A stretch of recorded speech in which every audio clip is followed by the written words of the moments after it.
আচ্ছা, কেমন হবে যদি আপনার প্রমোশন বা পদোন্নতি আপনার জন্য আর্থিক ক্ষতির কারণ হয়ে দাঁড়ায়? শুনতে অবিশ্বাস্য মনে হলেও বাংলাদেশের লাখ লাখ সরকারি কর্মচারীর জন্য এটাই কঠিন বাস্তবতা।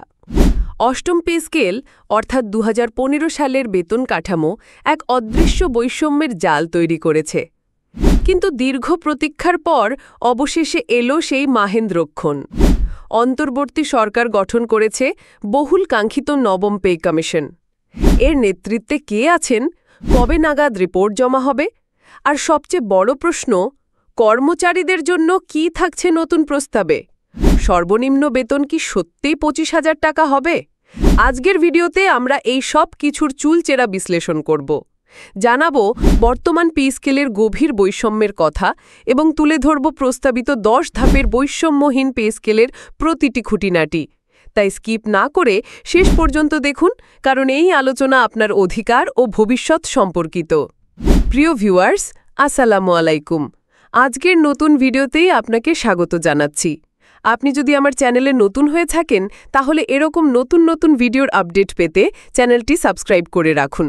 ভালো লাগলে লাইক কমেন্ট করুন, আর সম্পূর্ণ ধারণা পেতে পুরো ভিডিওটি না টেনে দেখুন। তাহলে শুরু করা যাক। যুগান্তরের রিপোর্ট অনুযায়ী ২৫শে জুলাই ২০২৫ তারিখে প্রধান উপদেষ্টা অধ্যাপক ড. মোহাম্মদ ইউনুসের সভাপতিত্বে অনুষ্ঠিত উপদেষ্টা পরিষদের বৈঠকে সরকারি কর্মকর্তা কর্মচারীদের জন্য নবম পে কমিশন গঠন করা হয়েছে।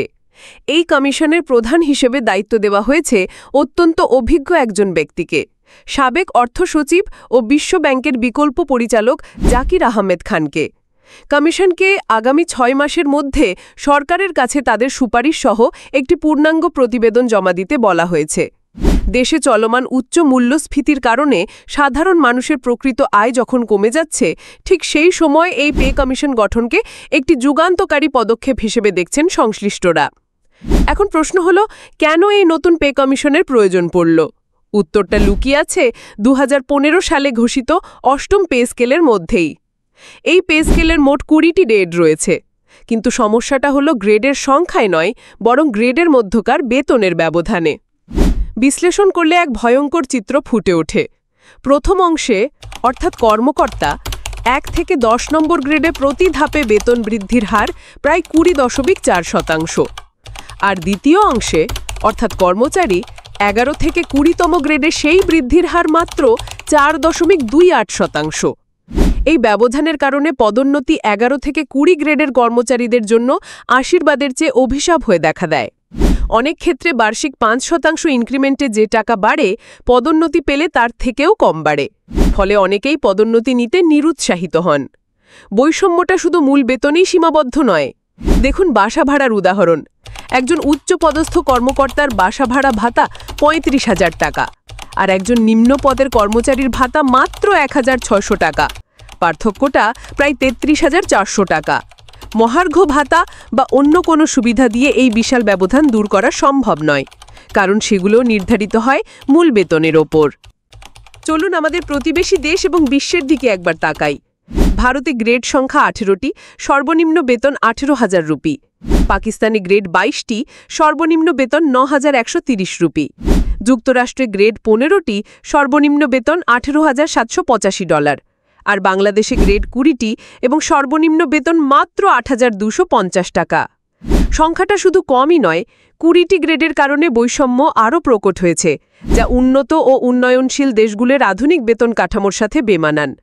এই চরম বৈষম্য নিরসনে কর্মচারী সংগঠনগুলো দীর্ঘদিন ধরে একটি ১০ বা ১২ ধাপের বেতন কাঠামোর দাবি জানিয়ে আসছে। আপনারা জানেন, কর্মচারীদের যে বেতন এই মুহূর্তে পাচ্ছে, তাদের ১০ দিন ছলনা, দার দেনা, জিপি ফান্ড সহ বিভিন্ন পর্যায়ে লোন করে তারা তাদের সংসার, তাদের ছেলে মেয়ে পড়াশোনা, বৃদ্ধ পিতামাতার খাবার এবং ওষুধ সহ, ডাক্তার সহ তারা কোনোরকম দিনাতিপাত করছে। আজকে ২০২৪ সালে এই অবস্থায় দাঁড়িয়ে ২৫,০০০ টাকা দিয়ে একটা পরিবার কিভাবে চলা সম্ভব, এই জবাব আসলে বাংলাদেশে দেওয়ার মতো কেউ নেই। ন্যূনতম বেতন সর্বনিম্ন স্কেল হওয়া উচিত 20,000 টাকা।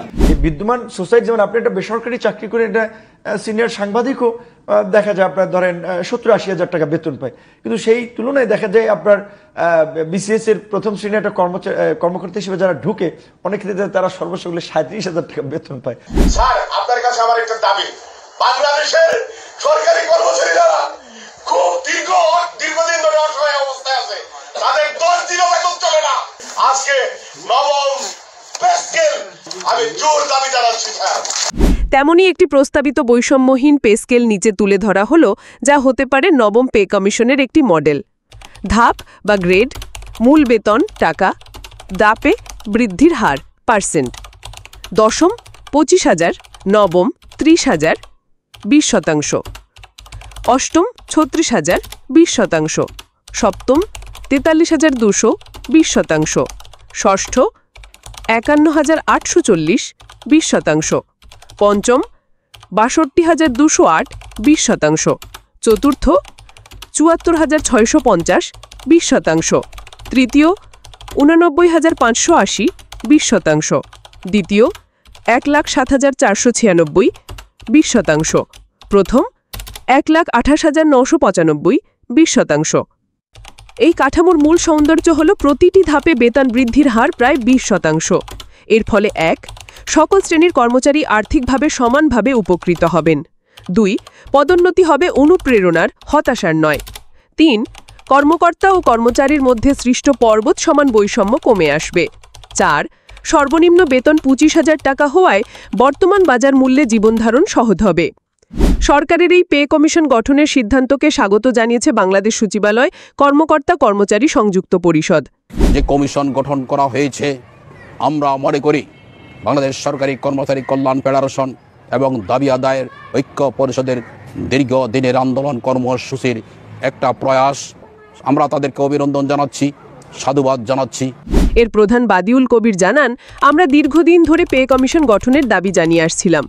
দেরিতে হলেও এই সিদ্ধান্তকে আমরা ধন্যবাদ জানাই। তিনি নবম পে কমিশনের কাছে বেতন গ্রেড 20 থেকে কমিয়ে 12টিতে নামিয়ে আনার অনুরোধ জানান, যা আমাদের প্রস্তাবিত 10 ধাপের স্কেলের কাছাকাছি। তাদের মতে এতে বেতন বৈষম্য কমে আসবে এবং কর্মচারীরা অন্তত ডাল ভাত খেয়ে বাঁচতে পারবেন। একটি দেশের প্রশাসনের চালিকা শক্তি হল তার সরকারি কর্মচারীরা। যদি তাদের মধ্যেই বেতন কাঠামো নিয়ে অসন্তোষ ও বৈষম্য থাকে, তবে তার প্রভাব পড়ে পুরো দেশেই। 2015-র পর প্রায় 10 বছর অতিক্রান্ত। এর মধ্যে নিত্য প্রয়োজনীয় জিনিসের দাম বেড়েছে লাফিয়ে লাফিয়ে। 8,250 টাকা বেতনে একজন কর্মচারীর পক্ষে সৎভাবে জীবনযাপন করা প্রায় অসম্ভব।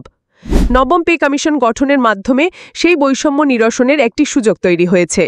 এখন প্রয়োজন একটি আন্তর্জাতিক মানের, বৈষম্যহীন এবং আধুনিক বেতন কাঠামো প্রণয়ন করা, যেখানে নিচের দিকের কর্মচারীদের বঞ্চনার কথা মাথায় রাখা হবে। প্রস্তাবিত এই 10 ধাপের পে স্কেল নিয়ে আপনার মতামত কি? নবম পে কমিশনের কাছে আপনার দাবিগুলো কি? আমাদের কমেন্ট বক্সে জানাতে ভুলবেন না। আপনি যদি আমাদের এই বিশ্লেষণের সাথে একমত হন, তাহলে ভিডিওটি লাইক দিয়ে আপনার পরিচিত সরকারি চাকরিজীবী, বন্ধু-বান্ধব ও পরিবারের সদস্যদের সাথে শেয়ার করুন। আপনার একটি শেয়ার এই বার্তাটি পৌঁছে দিতে পারে নীতি নির্ধারকদের কাছে, যা হয়তো বদলে দিতে পারে লাখো মানুষের ভাগ্য। চ্যানেলটি সাবস্ক্রাইব করে বেল আইকনটি প্রেস করে রাখুন, কারণ নবম পে কমিশনের সকল আপডেট আমরাই পৌঁছে দেব আপনার কাছে সবার আগে। ধন্যবাদ।